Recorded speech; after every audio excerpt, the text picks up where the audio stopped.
got a guy What a like that that's built shot. like that, the 6'4", that you got to transit like that.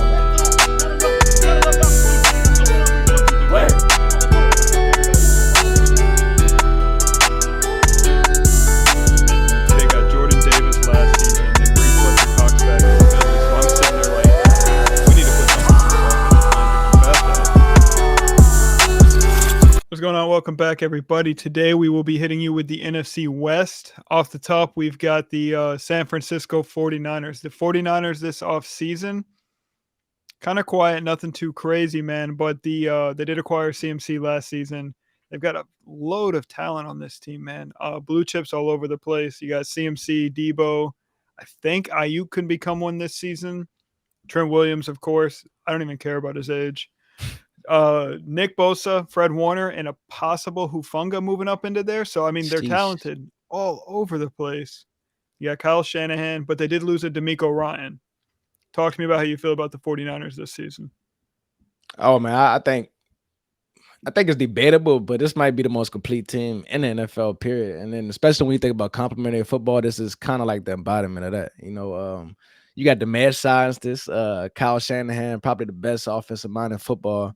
And you give him the weapons that this team has. And then not only just weapons, but guys that can do it all the way across the field. When you think about CMC, being able to run the ball, but also line up a receiver. Debo in reverse, being able to be a receiver that he is, but then be able to line up at running back, man, it's crazy. You think about George Kittle.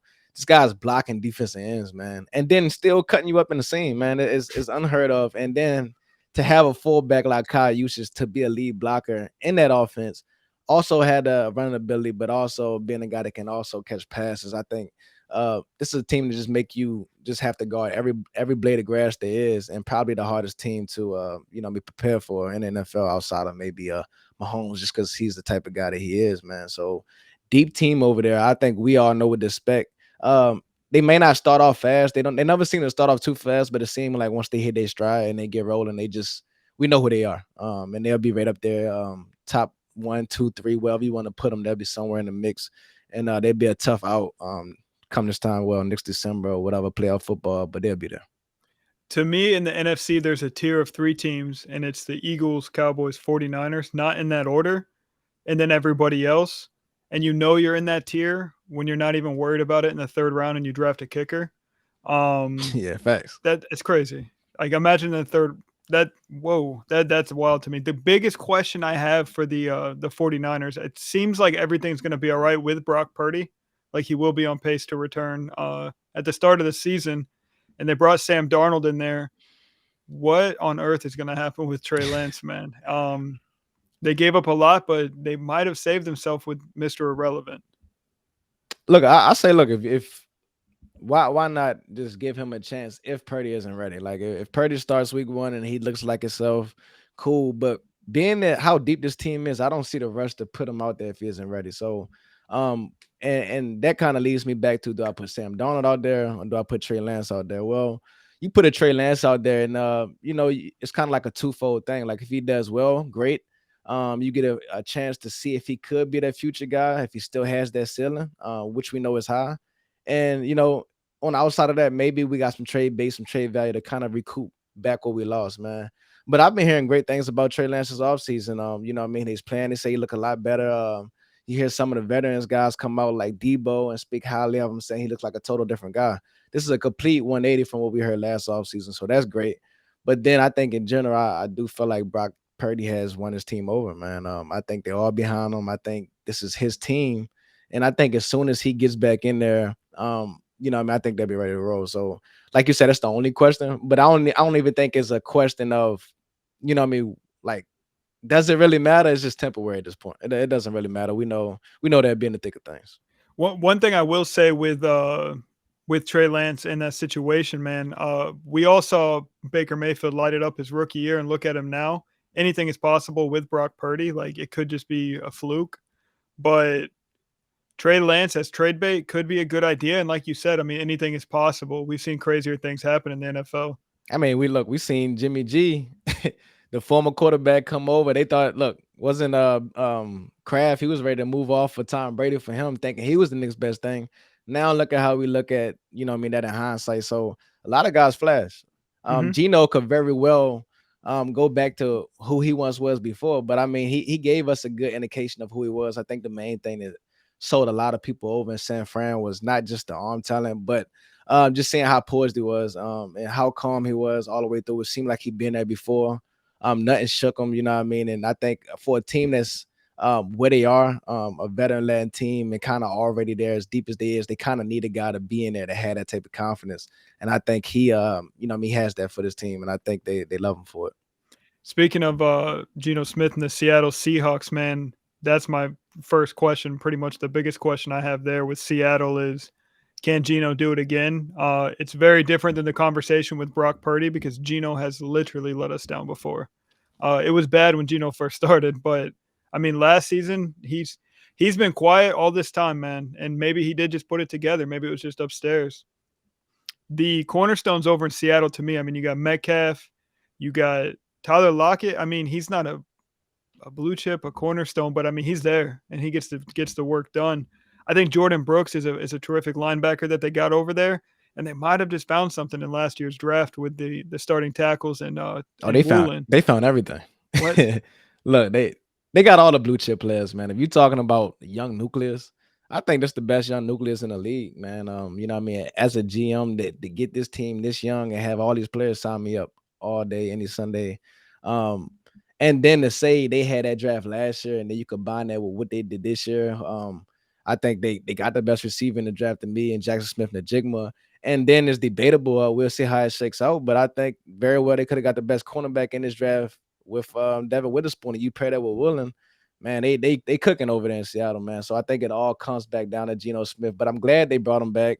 They respected him. I think the team responds well to him, and they gave him a chance to run it back with these guys. And I mean, you got a young team, man, and Pete Carroll, man. He just keep on kicking, man. And I just remember last offseason, seeing just this fan base and everybody was down. You know they love Russell Wilson over there. Right. Having him for so long, and then just feeling like, oh, it's all coming down, the sky's falling. You think you're going into a rebuild, and to see Pete Carroll say, scratch that. This is how you rebuild on the fly. And these guys played for him. They won football games, and they believed in them. And little do you know, look, man, they're right back in, and they right in the playoffs, man, a year later. And it's crazy. It's crazy to see, but man, and now the future is bright. Future is bright in Seattle for sure. To draft two starting tackles in one draft is kind of crazy, man. And I mean, that right there alone, you have two cheap starting tackles for the next 4 years, 5 years, which is exactly what they need over in Los Angeles with the Rams, man. The Los Angeles Rams are a total mess. Probably close to being last in that division to me, but they do have Matthew Stafford. I don't know if you saw the news today, I seen but they asked him to restructure and he told them to F off. And that's kind of funny, bro. So I wonder if there's bad blood there. I'm not trying to start rumors, but don't come to me talking about moving my money around. No, Stafford's funny, man, for that one. But you got Cooper Kupp and Aaron Donald, but I don't really have any blue chips for them outside of Cooper Kupp. Aaron Donald to me he's 1 foot in, 1 foot out, and come week 6, if they're 1-5, could be trade bait. Oh no, I think it'll be a fire sale at some point. But that's funny with Sam Donald. I'm not Sam Donald. I'm sorry, Matt Stafford. I'm sorry, but with Matt Stafford, he owes them nothing. I mean, at the end of the day, you trying to he got you a ring, and I don't even know how far he is out the door. I know it was rumors that he was contemplating retirement, and whatnot, his damn self, man. But listen, the Rams, this goes to show you how fast it can fall when you're going for it all. Being as top heavy as they were, not having a draft picks, and you talk about like Seattle, who we spoke of rebuild on the fly. But if you're gonna do it, then I think they took a good step forward. You get off of Ramsey. It's nothing you could do with what you got, but the best thing you could do is kind of recoup some of that. So I think the best thing to do is if you can move off of Donald, move off. Stafford, same thing. Cooper Kupp, same thing. And you just kind of rebuild this thing on the fly. They had 14 draft picks in this draft, and I think all 14 may just make the team.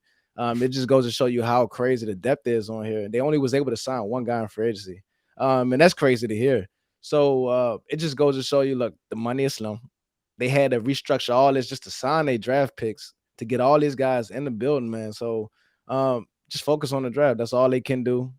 You know what I mean? But I think this will be a team that'll be fighting for, last place. 1 or 2 injuries away from maybe even being in the top 5, top 10 for sure. Being in this draft coming up, so uh, might be a tough future over there for the foreseeable. No, yeah, I think it's gonna be a mess over in Los Angeles this season. They just can't get anybody over there, man. If you look at the roster, there's really not much talent there. And if Stafford goes down, they're in big trouble, and they can barely protect him. They did draft Steve Avila. You know, I like Steve Avila, but one guard's not going to solve your problem over in Los Angeles. There's some good Moving pieces though. moving over to Arizona, man.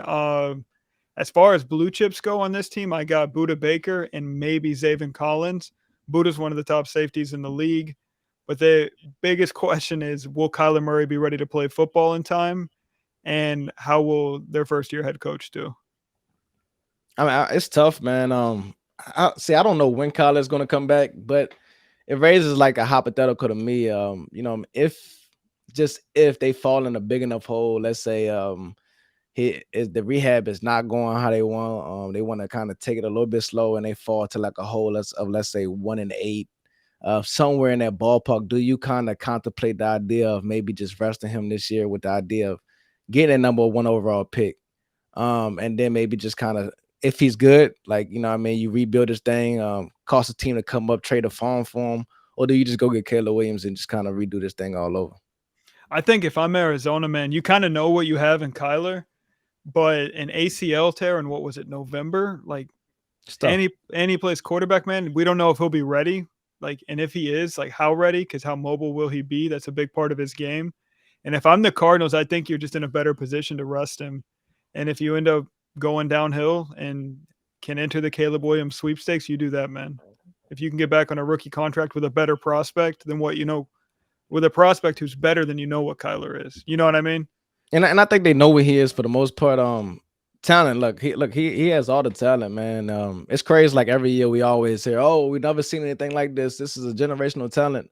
You heard it this year. You hear it next year with Caleb Williams. Like we heard that with Kyler Murray, and his development hasn't been what we thought it was going to be. Let's just be honest. But I think the one thing he's lacking is obviously the leadership. And then you combine that with Kingsbury. I don't think Kingsbury was the best leader. So you got two guys right here. If your quarterback is not a leader, then obviously your head coach need to be a leader. And I think it was some quotes that came out this offseason where you heard some of the players speaking. You heard Kyler, he talked about it, where it was like, it's good finally getting the coach to believe in me. Believe in me, believe in the players. Guys are willing to run through a wall for him, things like that. So I was like, was he talking about Jonathan Gannon? You know what I mean? Was he praising him, or was he really taking shots at Kingsbury? And I think it was more the latter. I think he was taking some shots. I think Kingsbury kind of just lost the team. You know what I mean? And you've seen it. You've seen the argument on the sidelines. You've seen him fussle with D-Hop. He couldn't get this thing under control. So maybe Gannon will come in here and, you know what I mean, these guys will play for him. And I'm hearing all the right things. And even the new GM, the new regime, they came in, they asked Kyler, like, what do you want in this draft? They was able to go get him a Paris Johnson, and it seemed like they want to build around him. They saying all the right things. But listen, let's be honest, the team has a ton of holes. I don't think they're ready to compete. I think that's the 4th place team in the division. Terrible team. I think, you know what I mean, you might just need to take this year for what it is. And I think next year, I think you'll have a better understanding for your team. So I think this year, a lot of players be playing for their jobs for sure. I think too with Arizona, I don't think they're in rebuild. Well, they've already kind of been in rebuild mode, if that makes sense. I mean, they've been drafted. Isaiah Simmons was a top 10 pick. They need more out of him. Kyler was a top 10 pick. Josh Rosen was a top 10 pick. Like, they've been drafted in the top 10 frequently. So they're still kind of trying to find that stride. And once they get the right coach in the building, man, and get him in there and let him get his guys, man, I think that Arizona will improve. But as it stands now, like you said, I do think they're one of the worst teams in the league. And they will be. They'll be they'll be picking top 3, top 3, top 5. But listen, the beauty of this thing is, look, they got their pick, and they also have the Texans number 1. Well, yeah, first round pick next year. So you have a good chance of taking this thing and rebuild on the fly. We talk about rebuild on the fly. If you could just come out of here with 2 top 5 picks next year, man, listen, who knows? You either get 2 blue chips, or you make some teams trade up and you build this roster how you should build it out. And with a new coaching staff being able to do that, having that flexibility, I think that goes a long way. So it may not be this year, but the future isn't too I would say too dark over there. It's better than the Rams got for sure right now. Right. The Rams just still have enough talent left over to compete in the division. Right. But they on their last leg. I give them another year. They're gonna tear it all down, and you know, for the next 3 or 4 years, who know how long that'll take to kind of get back to where they was. But hey, they got a ring out of it. And for a lot of teams, hey, it's worth it. You know what I mean? I know it'd be worth it for me. And look, I've been waiting on that Super Bowl forever, so at least they got that.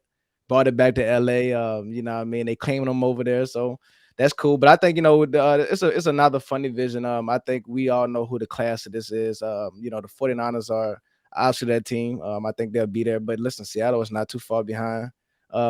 Hopefully Geno just keeps it up. I'm rooting for Geno. I'm rooting for the Seahawks for sure. The other two teams got a lot of questions over there. But for sure, Kyler Murray gonna have to step it up this year.